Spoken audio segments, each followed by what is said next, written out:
¿Te has preguntado alguna vez cómo nos entiende un computador? ¿Será magia?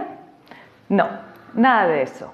Nuestro computador nos entiende porque tenemos programas que nos permiten hablar con él. ¿Y cómo lo hacemos?, os preguntaréis. El computador necesita instrucciones claras y precisas para ejecutar lo que queremos. Para ello, necesitamos comunicarnos con él.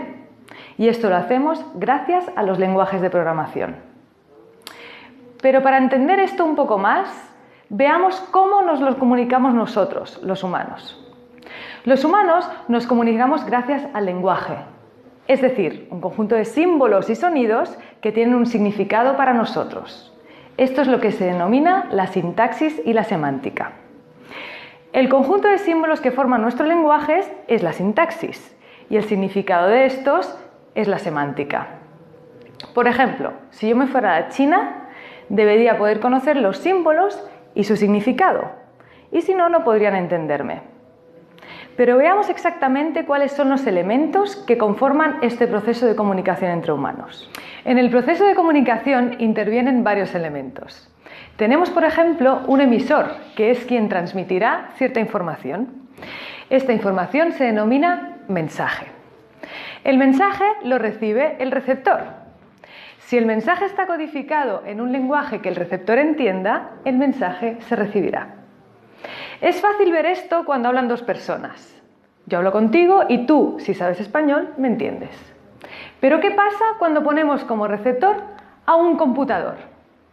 Pues bien, el computador no entiende nuestro lenguaje, pero sí entiende un lenguaje binario basado en unos y ceros. En este lenguaje, el computador entiende impulsos de corriente, donde 0 es que no pasa corriente y el 1 pasa corriente.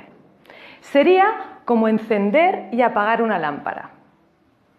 Pero nosotros, los humanos, no sabemos comunicarnos con ceros y unos. Por eso hemos tenido que inventarnos programas que nos permitan comunicarnos con el computador. Una de las primeras en empezar a pensar este tipo de lenguajes fue Ada Lovelace. Ada era una noble que nació en 1815 y fue hija del famoso poeta Lord Byron. Ada era matemática y durante su vida trabajó sobre todo con la idea de la máquina analítica. En realidad era una propuesta de un conjunto de instrucciones pensadas para que una máquina resolviera problemas matemáticos. Ella comparaba su máquina analítica con una máquina de tejer. Una dibuja flores y bordados y otra resuelve o dibuja dibujos algebraicos.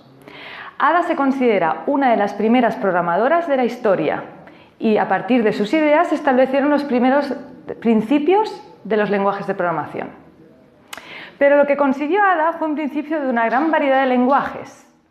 El origen de estos lenguajes reside en la necesidad de crear códigos sencillos que podamos manejar nosotros, los humanos, para comunicarnos con el computador. Pero lenguajes hay varios y muy variados y han evolucionado con el tiempo, por eso se organizan en 3 generaciones. Veamos un poquito más sobre estas generaciones. La primera generación es la que se denomina también lenguaje máquina o código máquina. Es el lenguaje que interpreta directamente el computador, ceros y unos. Recordemos que 0 significa no pasa corriente y 1 pasa corriente. Este es el único lenguaje que el computador entiende. Sin embargo, se trata de un lenguaje muy complejo para programar para los humanos. Imagínate, yo no sé hablar en ceros y unos, ¿sabes tú? Por esta razón empiezan a aparecer los lenguajes de programación de bajo nivel. El lenguaje de programación de bajo nivel es un tipo de lenguaje que es un poco más complejo que los ceros y unos, pero también son instrucciones muy atómicas. Estas instrucciones ejercen un control directo sobre el hardware o la parte física del computador, es decir, el teclado o la pantalla.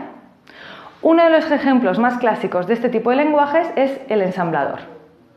Sin embargo, estos lenguajes siguen siendo bastante complejos para utilizarse como base para la programación y por eso se empiezan a utilizar los lenguajes que se denominan de alto nivel. Estos lenguajes surgen alrededor de los años 50 y es el tipo de lenguajes que se caracteriza por codificar las instrucciones para un computador de la forma más parecida al lenguaje humano, es decir, a lo que nosotros estamos acostumbrados. Por ejemplo, este tipo de lenguajes de alto nivel utiliza palabras como if, que en inglés se utiliza para expresar condiciones, o for, que en inglés significa utilizar para repetir varias veces. Entre los programas más famosos de alto nivel encontramos, por ejemplo, el lenguaje C, el C++ o el Java. Y aquí es donde también nos encontramos el lenguaje Python. Python, en realidad, es un lenguaje de alto nivel que nos ofrece una sintaxis muy sencilla y una semántica fácil de entender. Nos permite construir programas capaces de enviar mensajes directamente al computador que finalmente se traducen en unos y ceros.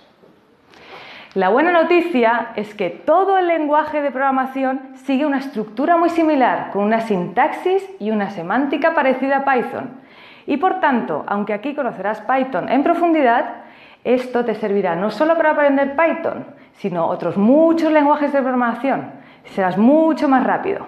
Solamente deberás comprender su sintaxis y su semántica.